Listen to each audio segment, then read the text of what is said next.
Everyone, আসসালামু আলাইকুম। Welcome to টুনাটুনির গল্প। প্রতিদিনের মতো নতুন একটি ভিডিওতে আপনাদের সবাইকে স্বাগতম জানাচ্ছি।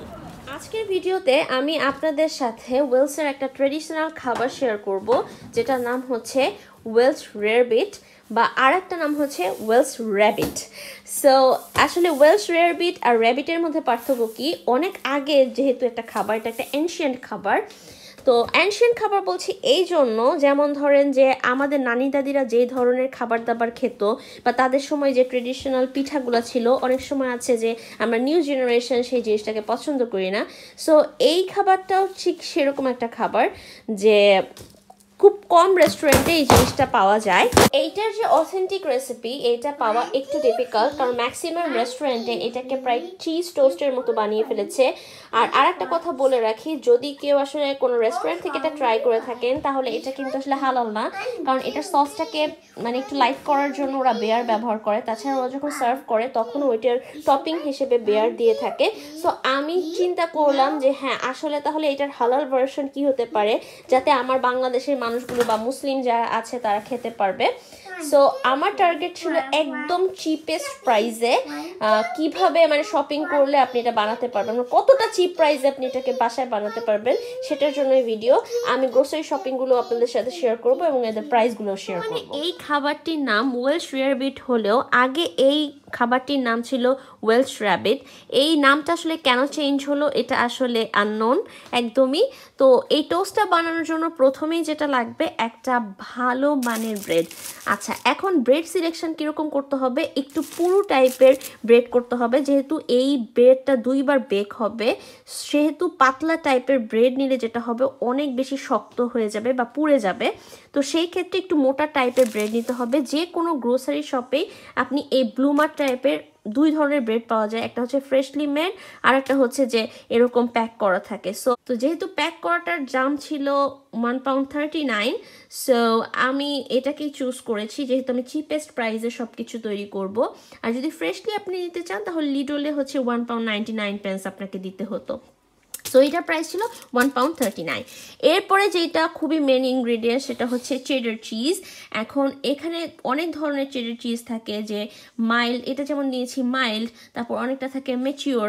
সো মেক শিওর করতে হবে আপনাকে চেডার চিজ নিতে হবে। আপনি সেখানে ম্যাচিওর মাইল্ড যেটা ইউজ করে না কেন, সিম্পলি ব্র্যান্ডের যে চেডার চিজটা আমি সব থেকে কম দামে পেয়েছি, এটা হলো £2.99 ছিল।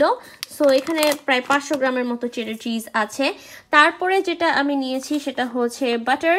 সো বাটারের প্রাইস তো বেশি না, জাস্ট একটা বক্স হচ্ছে 99 এরকম নিবে, বাট যেহেতু আমি একদম চিপেস্ট প্রাইসে করতে চাচ্ছি, সো আমি এই বাটারটা নিয়েছি। ছিল হচ্ছে 50 আমি আবার বলে দিচ্ছি, কারণ এটা চিপেস্ট, এর থেকে চিপেস্ট বাটার আমি আর পাইনি। আর এটা যেহেতু ideal for baking, toasting and frying, so এটা কিন্তু স্প্রেড করে খাওয়ার কোনো বাটার না।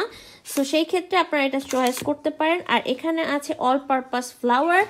আর যেহেতু ওরা ওয়াইন ব্যবহার করে হচ্ছে জিনিসটাকে লিকুইড করে, সেই ক্ষেত্রে আমি ব্যবহার করছি হোল মিল্ক। প্রাইস মানে এতটুকু সাইজের প্রাইস ছিল 85 আর এখানে আমি আর একটা ক্রিমার ব্যবহার করেছি, এটা একদমই অপশনাল, জাস্ট টেস্টটা যেন ভালো আসে সেই জন্য এই ক্রিমারটা ব্যবহার করেছি। এটার প্রাইস ছিল 85। আমার কাছে আছে ইংলিশ মাস্টার্ড, যেটার প্রাইস ছিল মাত্র 55। এটার ইনগ্রিডিয়েন্টসগুলো আমি একটু দেখিয়ে দিচ্ছি ক্লোজলি, যাতে আপনারা একটু পড়ে নিতে পারেন। সো যারা বাংলাদেশে আছেন এই ধরনের ইংলিশ মাস্টার্স পাচ্ছেন না, জিনিসটাকে ট্রাই করবেন। তারা সেই ক্ষেত্রে, যেহেতু আমাদের দেশের যে সরিষাগুলো হয় এটা একটু বেশি ঝাঁঝালো হয়, সেই ক্ষেত্রে আপনারা যেটা করবেন, এক ধরনের সরিষা আছে যেটা ঝাঁঝ একটু কম বা পরিমাণ একটু কম দিয়ে ট্রাই করতে পারেন।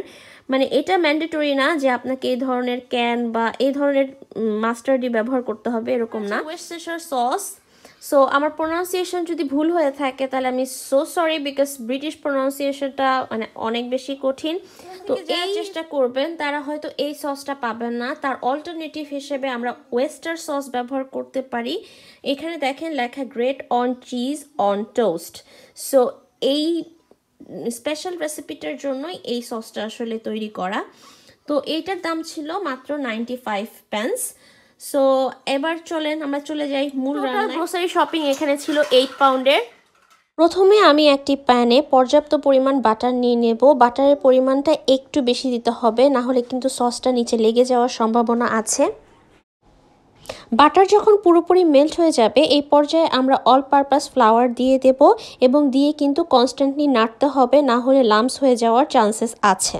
তখন দেখব যে ময়দাটা একটু বেশি থিকেন হয়ে আসছে, তখন সেই পর্যায়ে আমরা পর্যাপ্ত পরিমাণে দুধ দেব।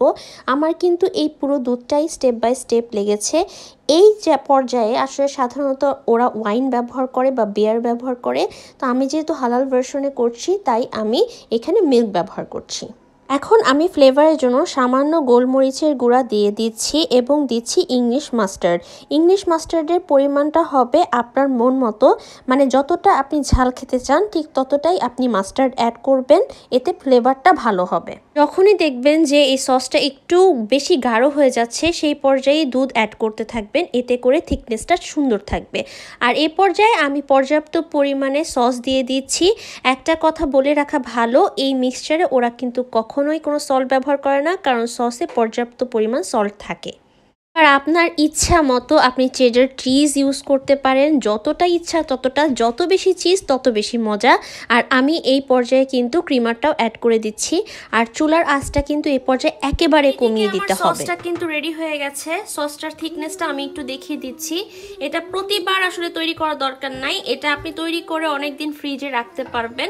রেখে রেখে যখন আপনি টোস্টটা খাবেন ওটার উপর দিয়ে জাস্ট বেক করে নিলেই হবে।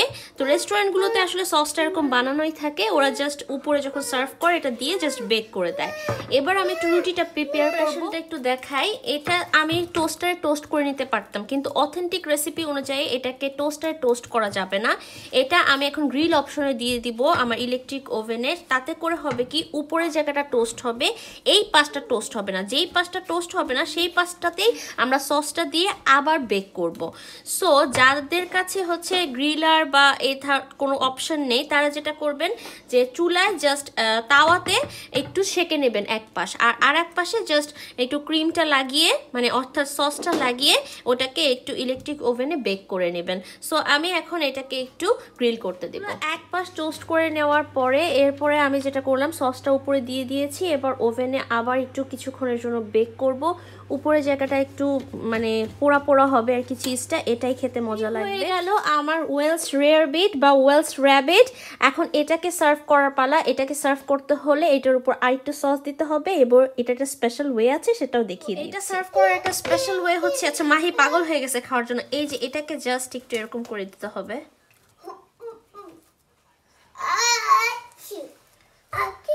এরপরে এটার উপর একটু একটু সস দিয়ে দিতে হবে। এই তো তৈরি হয়ে গেল। Yeah, mommy will give you, just wait. তৈরি হয়ে গেল আমাদের ওয়েলস রেয়ারবিট বা ওয়েলস র্যাবিট। এবার আমরা ট্রাই করব। তো দেখতে কিন্তু অনেক ইয়ামি ইয়ামি হয়েছে।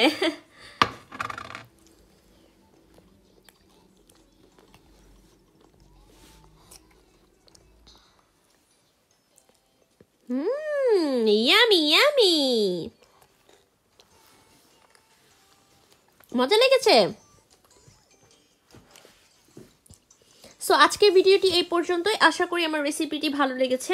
আমার রেসিপিটি ট্রাই করবেন বাসায় এবং আমার চ্যানেলটিকে লাইক কমেন্ট শেয়ার করতে ভুলবেন না। আমাদের পাশে থাকতে আমাদের চ্যানেল টুনাটুনি গল্প চ্যানেলটিকে সাবস্ক্রাইব করবেন। আল্লাহ হাফেজ, আল্লাহ হাফেজ, বাই বাই।